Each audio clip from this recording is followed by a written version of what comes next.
Teachers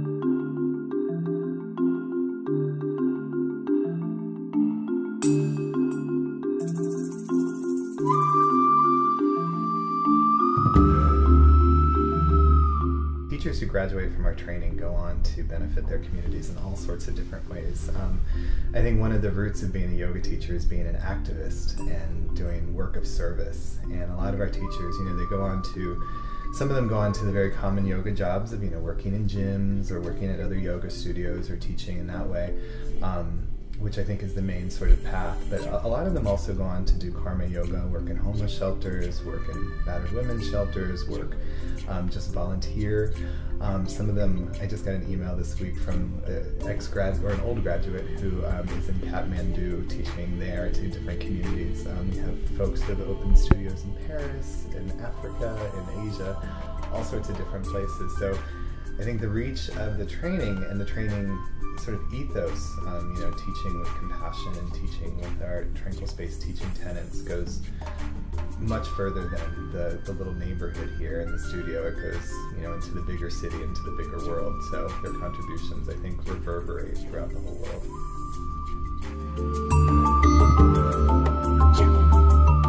Continuing to live one's teacher training experience is a really fun process. One thing is you wonder what you're going to do on Friday, Saturday, and Sundays because you're no longer at the studio all the time. But it's also a chance to explore my favorite mantra, which is Loka Samasta Sukhi No Bhavantu. And that translates to, may all beings everywhere be happy and free. May the thoughts, words, and actions of my own life contribute in some way to that happiness and freedom for all. So this continual reminder of how are my thoughts, words, and actions contributing to my existence at home, my existence at work, my existence on and off the yoga mat. It all ties together.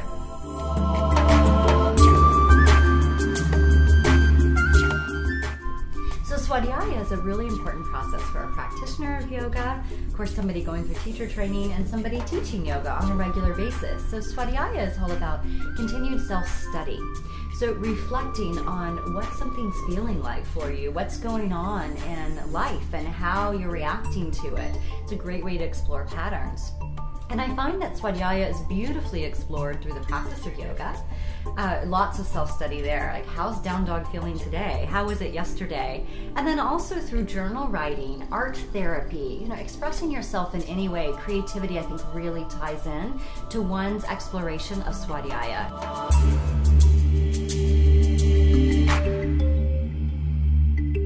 Graduates of teacher training can get involved in a lot of different ways. One of the things that we've developed over the last few years is our advanced teacher training program, and folks who have graduated from a 200-hour program, including ours, can go on to get continuing education credits or just advanced learning through our ATT program. They can drop in for a weekend, they can drop in for a workshop, they can do the whole certification.